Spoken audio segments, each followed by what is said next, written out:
is Poland? And geography often played out not in the country's favor, but there was a time when such a sucky location might have saved the nation. You might have stumbled upon this map or a similar one, how the plague marched through Europe 700 years ago. No one seems to have escaped it, except a few green spots, Poland being the largest one. It seems impossible that such a vast territory could dodge such an unstoppable disease, to which even much mightier countries fell victim. So how did the Poles do it? Nobody knows the answer.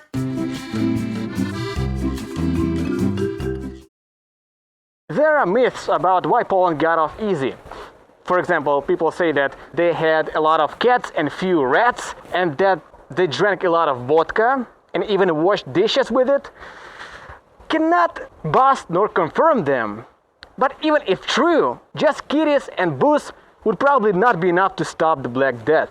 So it probably was a combination of different factors, a puzzle that we will try to solve now. Such maps are a great example of data manipulation. By choosing a certain gradient, you can make things look worse or better to an average viewer than they actually might. The green looks so optimistic and so soothing, so it implies that Poland was totally okay. But when we look at this map, we see a country devastated by war and genocide, even though in both cases the percentage of people who had died was nearly the same. Poland was among the most aggrieved by the war nations, but in the 14th century such a death rate indeed seemed insignificant.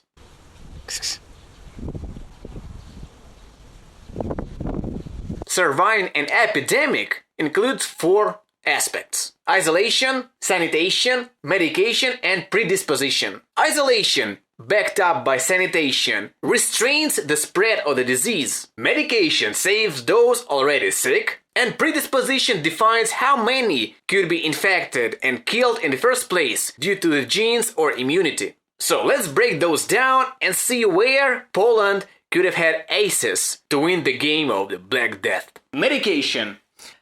There was basically none. Nobody knew how to treat the disease. Back then, diseases were attributed either to God's will or bad smells. And not just antibiotics.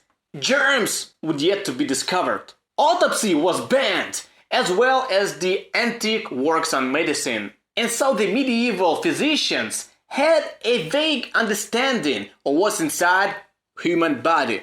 And good doctors were not welcomed by the church. All were equal in that regard, including the Poles. So we can delete medication from our equation.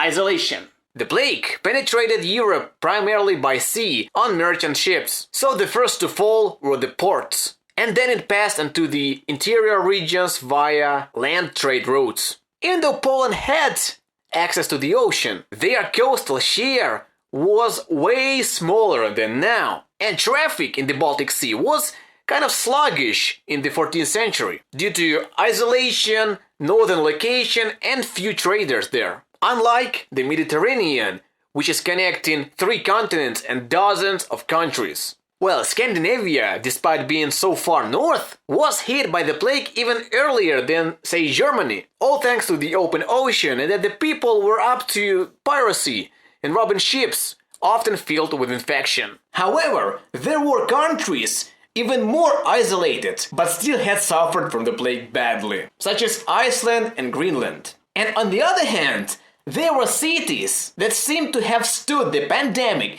even within the most deadly regions, such as Italy.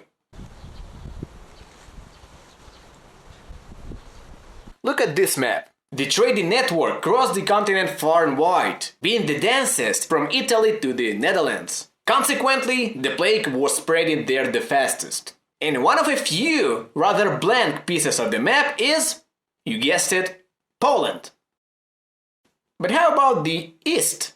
Most of Poland's political interest was turned to the East. The Mongol Tatars, who took over most of the region and were being paid tribute by the crumbled Rus, they got sick the first in the whole European continent, and their outbreaks were the strongest. But due to disunity among the tribes, decreased trade, sparse population, the plague did not spread fast from there to the west, Poland being the first country to meet it. Instead, it went around through the south by the sea.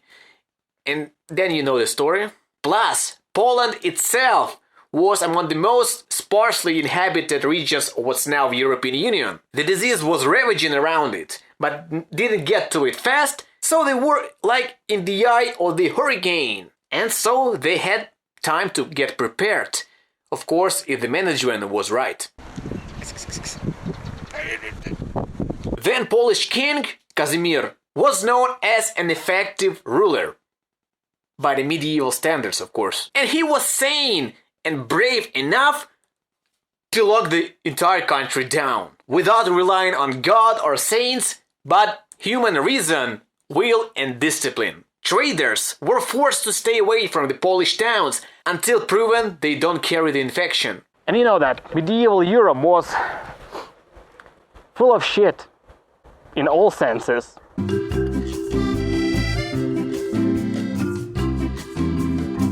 Could the Poles be inherently immune or genetically resistant to the bubonic plague?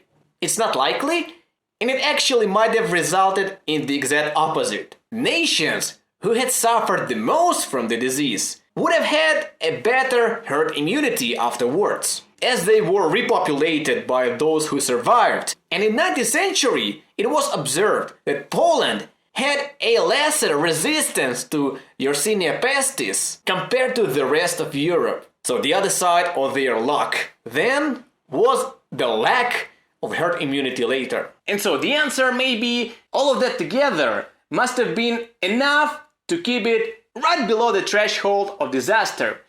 And maybe without just one piece, be it sparse population, acceptance of Jewish, the whole puzzle would have broken up.